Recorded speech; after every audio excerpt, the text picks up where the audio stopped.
सतनाम सतनाम, दिल में गूंजे बाबा के नाम।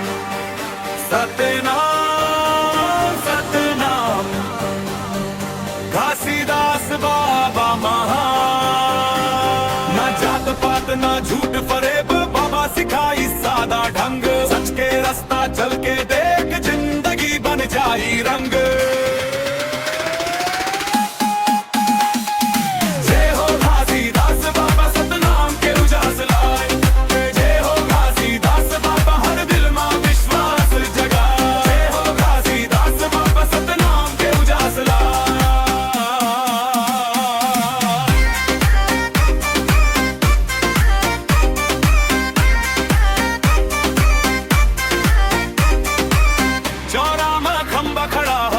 सच के पहरादार, जे सतनाम गावत जाही बाबा के।